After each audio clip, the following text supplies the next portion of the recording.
Greetings and salutations everyone, I'm Ekmek. This is Let's Play Oxygen Not Included. In the last episode we started going overtime on getting our hatch ranch up and running.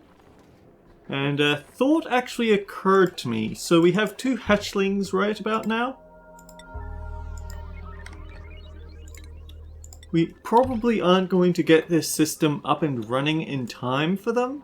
But what we will be able to do, maybe I'll just dig out over here as well, but what we can do is simply have them, we can wrangle them, and then use the critter drop-offs to get the little hatchlings into the ranch with everyone else.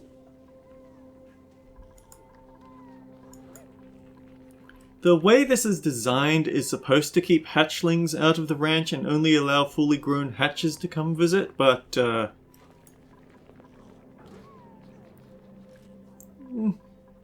at the moment it doesn't matter that much. We're just trying to get a stable population so they can start producing eggs. Nisbet got a skill point. Nisbet maxed out the artworks right. We might actually want to go into giving them Nisbet a start getting them into doctoring, because at the moment, even though we have no way to treat people that get sick, it's better to start now than to wait till later, I guess.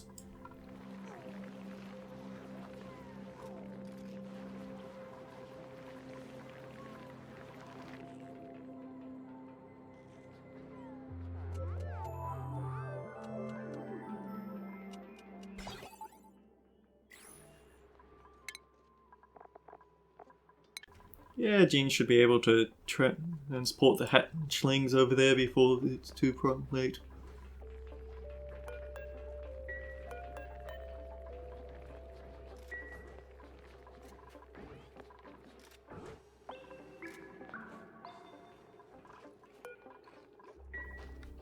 Our food supplies keep going down though. We have plenty of food down here, but we can't get at it yet.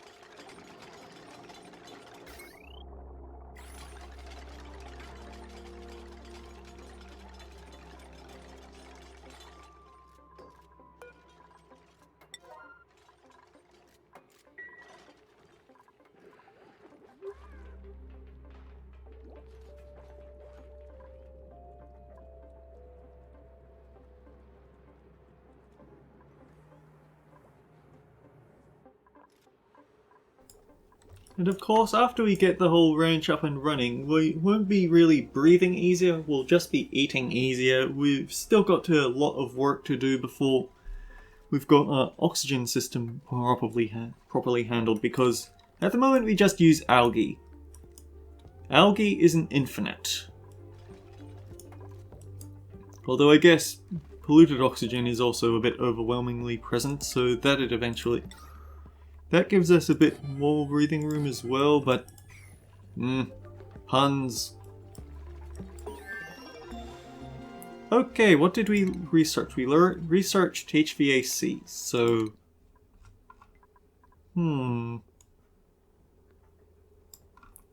should probably go into low resistance conductors for a bit, because we're going to need that sooner or later.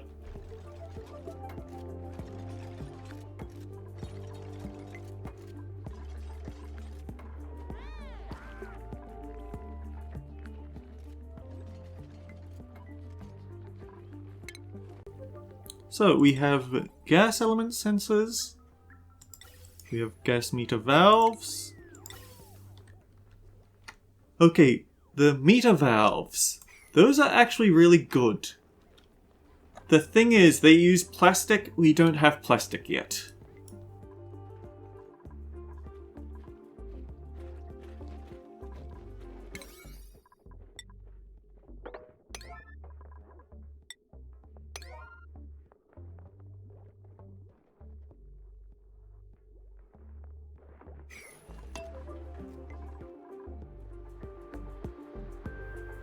Alright, we gotta do some emergency maintenance here.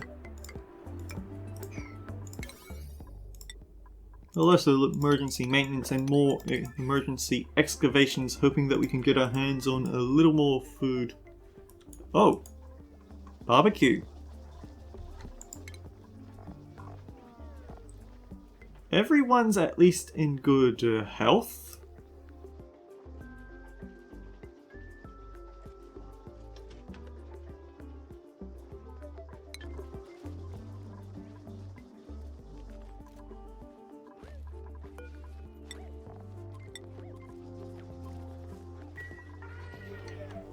At some point I need to plug in these refrigerators because they need power to work. I just don't want to do it too soon because that does... So, the way a refrigerator works... well, I'm pretty sure you don't need the advanced science, but here... Provided they have the power, they'll spend 120 watts to drain heat from their inventory to try and get it to the target temperature of 1 degree Celsius.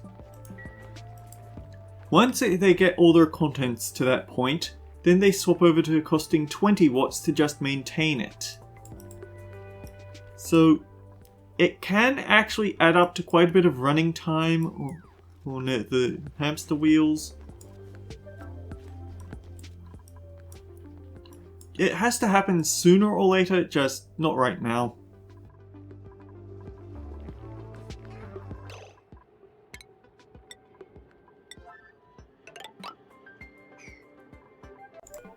We've completely kept out the syringe, so it's fine to deconstruct the critter drop off here.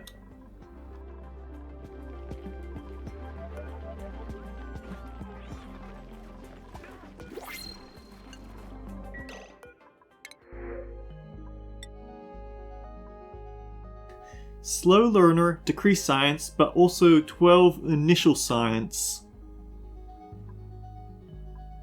I'd say out of everything it would be best to get some nutrient bars to increase the time before we're really in trouble.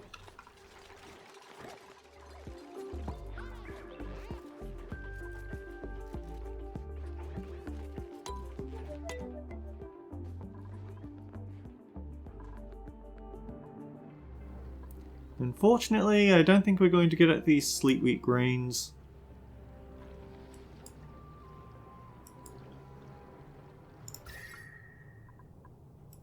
Also kind of having a bit of a problem here where the cold temperatures of the ice biome are leaching into the rest of the base. At the moment it's not hitting anywhere critical, but it's still present.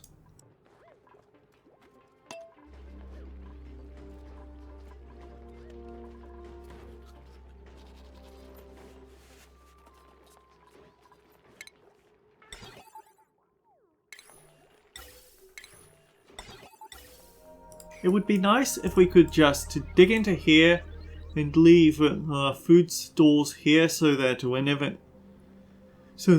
the cold air would just keep it all locked in deep freeze. The problem is that it would just be too long a walk to get to the food after they've gone to the toilet, but also that because it's polluted water, it actually off-gasses polluted oxygen, and that causes food to rot anyway, even if it is kept in super frigid state. And both of these biomes are above us, so it's quite hard to create carbon sinks to stick the food in.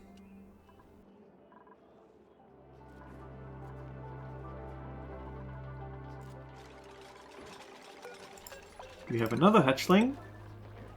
Move them over soon.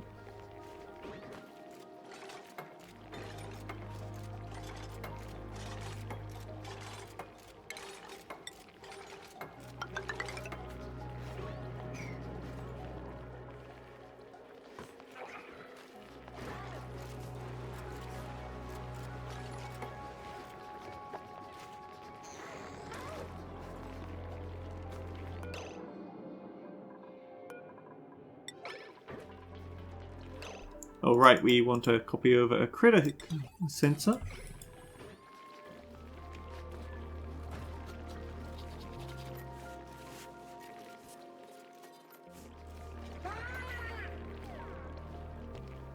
And Ren's not going to go back to drop off the hatchling until he's done grooming there. Oh well.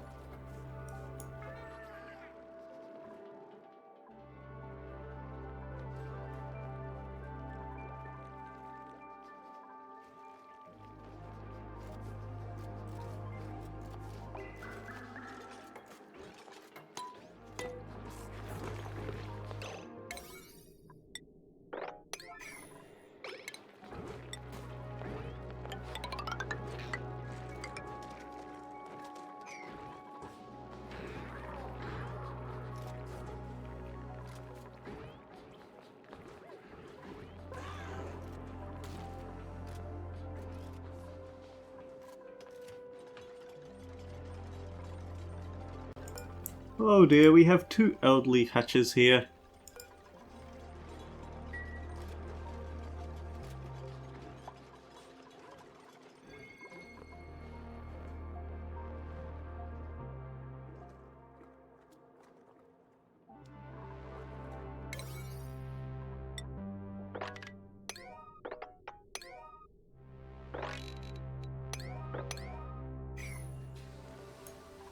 On the upside, we do actually have some uranium ore now, so we could actually start working on this.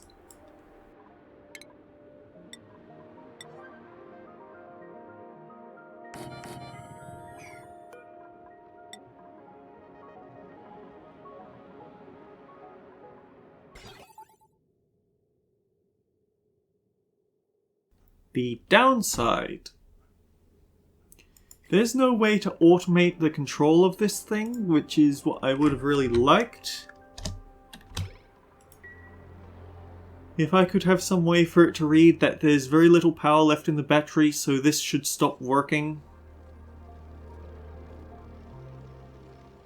Oh well, I guess you can't have everything in life.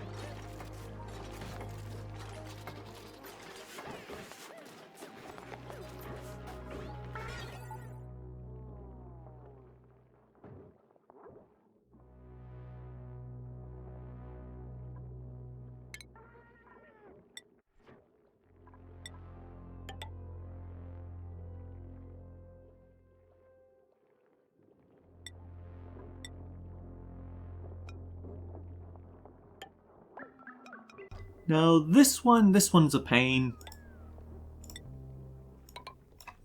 Oh dear. We got a little overzealous here.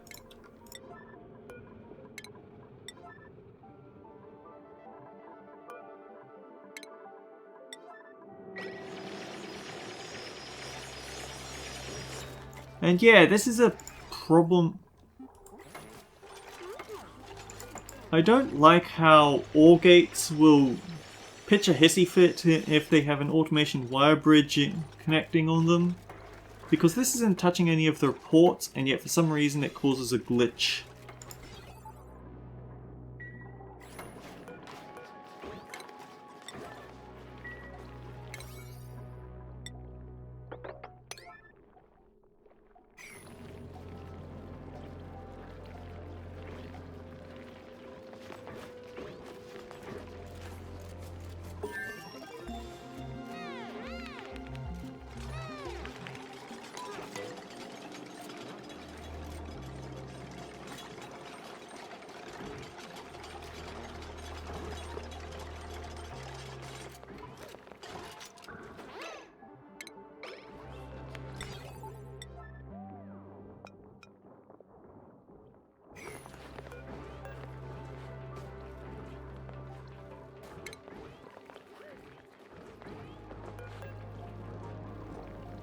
Yeah, the copper's stuck in the tile.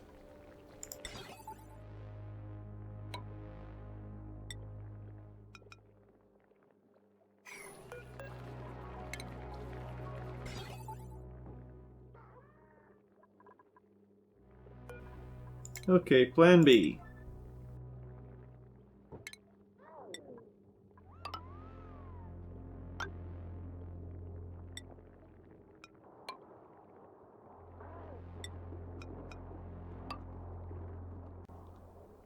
Yeah, I don't get why sometimes it just causes problems like that, but it's annoying.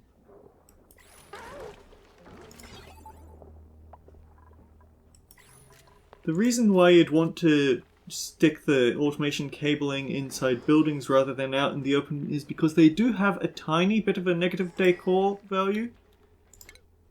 And yeah, now that that's a thing,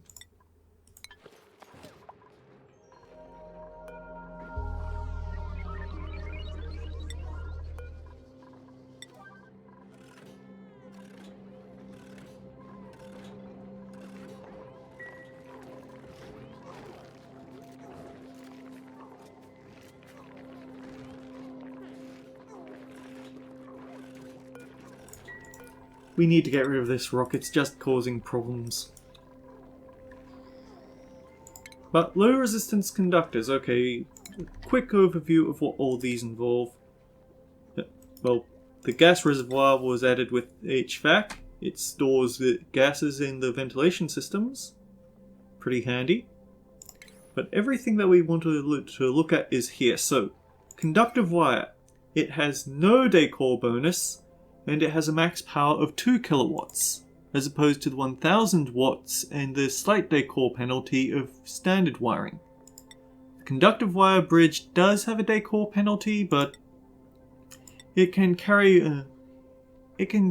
a charge better than the wire bridge can. The heavy watt conductive wire, max of 50 kilowatts, decor of negative 20, versus 20 kilowatts and decor of negative 25. You can also make it out of refined gold, which is because of the 50% decor bonus, it will only have negative 10 decor, but it's still gonna be painful for the environment. It's still gonna be a pretty shabby looking wiring. Heavy watt conductive joint plate. It does what the heavy watt joint plate does. Oh, also, you need electrical engineering to construct this building. Very important. And finally, we have the 4K watt version of the power transformer. It takes some more room, but it lets some more charge flow through. Very important stuff.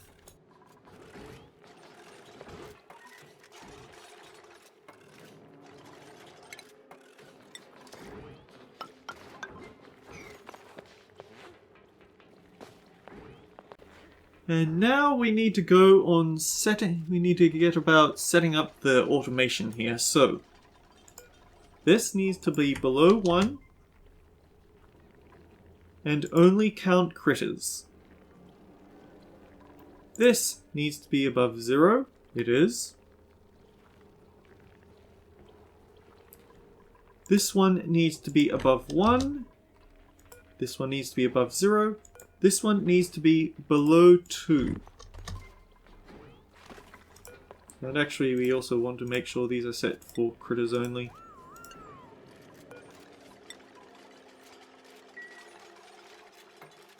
So, the way it works. Finish off these 2 cable jobs though.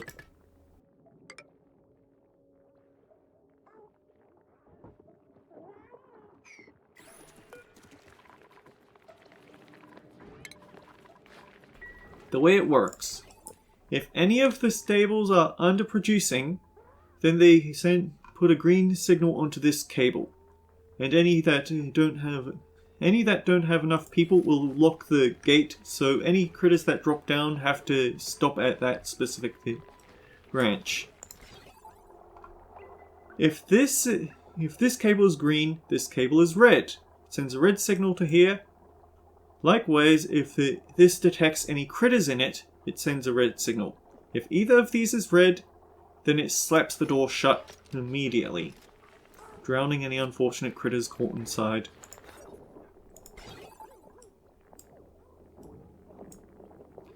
And the way this works if there's a green signal coming from here, then there's going to be a green signal here, and the pneumatic door stays open. If no one needs critters, this door will be shut.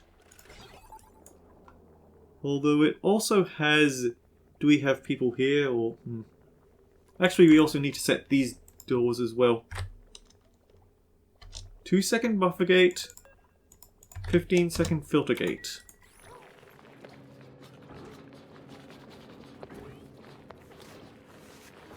This whole setup here is for ensuring that we're only going to have one critter in this room before we open the dropper gate.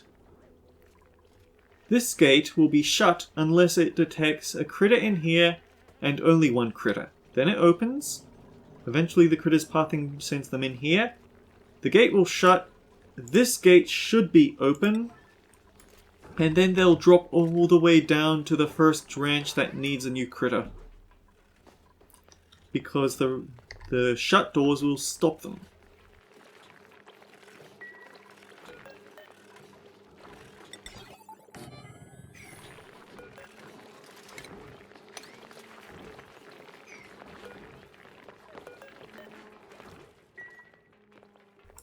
And yeah, that's basically the majority of the hatch ranch in working order. We still need a proper filter here to keep we need a proper filter right here so we can make sure that the only hatchling eggs that get to hatch are the ones that we want. All the other types will be sent to the drowning chamber. I don't like that, but I also don't like my duplicants starving.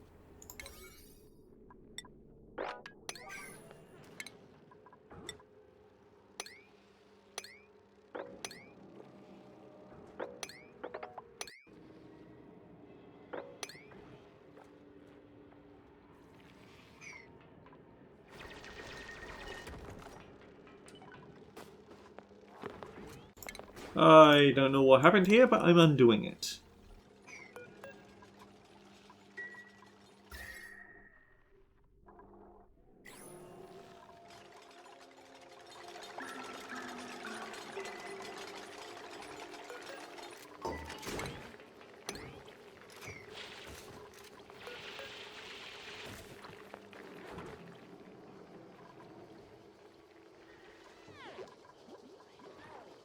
Even though we've got everything set up to get food into the colony, we're still not in a good place because we're still sitting at a 0 kilocalories level. We need to find more meats to get everything order.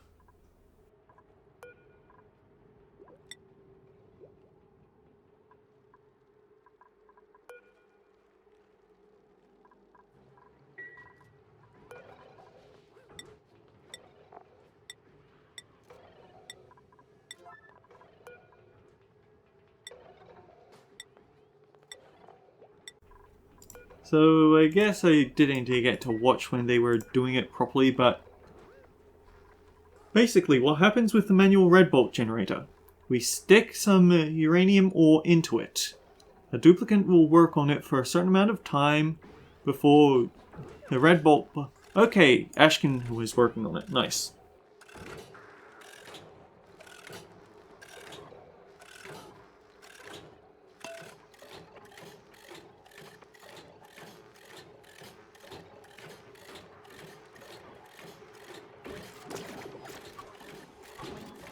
It shoots out a lightning bolt to here. It gets deflected down to here. Into the system, we now have 13.2 red bolts. Usually what I do is have a auto sweeper here to do all the swapping the uranium ore back and forth.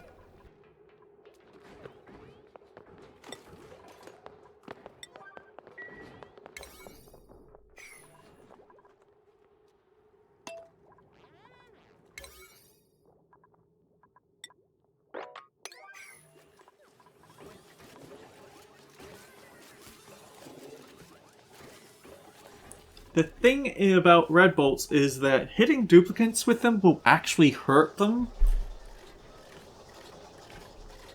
So you have to plan out how you're going to get them from point A to point B without any risk of someone standing in the way. And it makes the very first material study terminal rather tricky to work with. I guess it's also worth pointing out that as they work on it, they do generate a little bit of radiation here. Not enough to make them vastly ill, but it's still a present thing.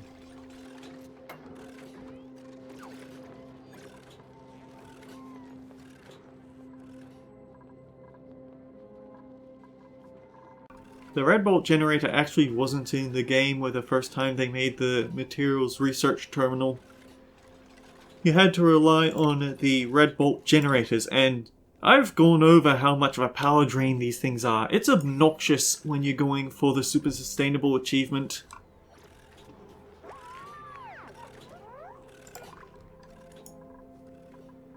When Hassan wakes up, he can get to that.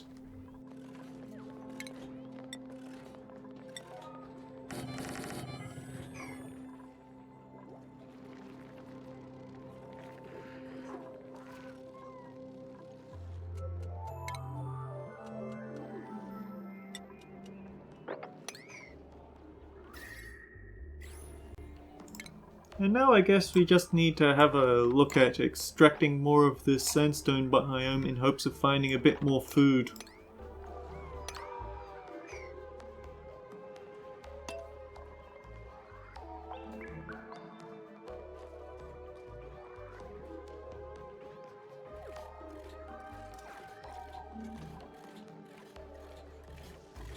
As you can see, the auto sweeper is doing a great job keeping everything tidy over here.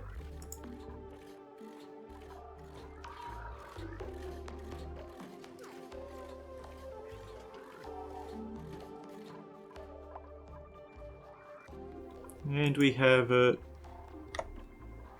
we're basically most of the way to getting our hands on a full set on all the uranium that's going to be on this planet.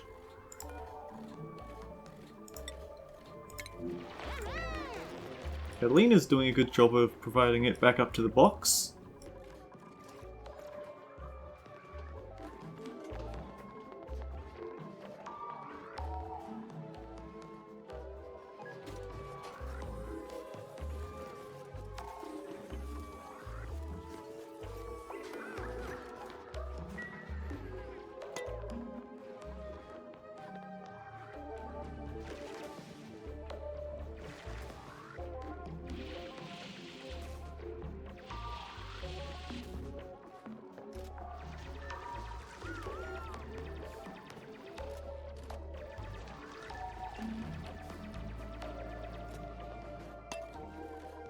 No, this is definitely a slow burn game.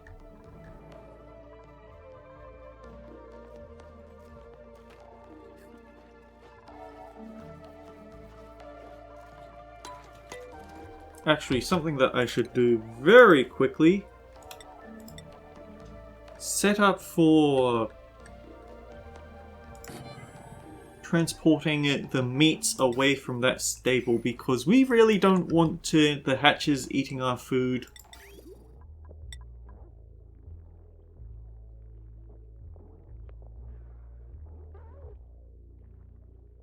I'm just not sure if there's a way for me to do that actually, because I covered up this area.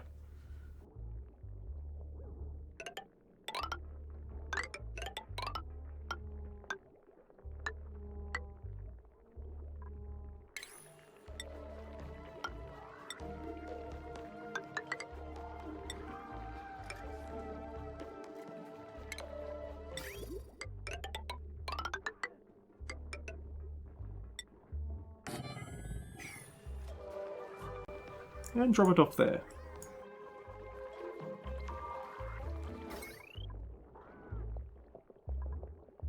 Has a 360 watt load, that should be fine.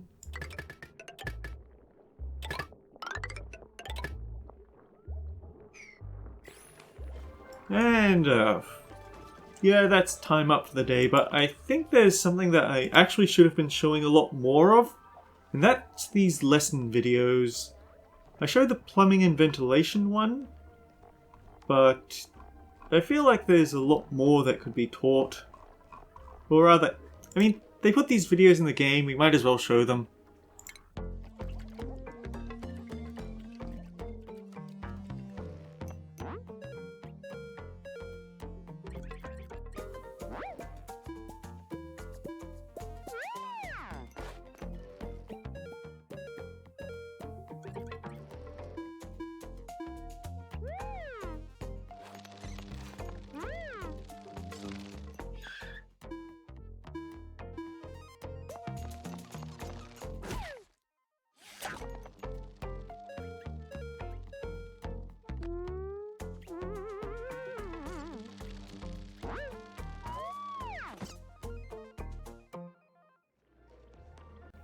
Very important to know where your dupes can and can't move. But anyway, until next time guys, take care. We'll see you all around.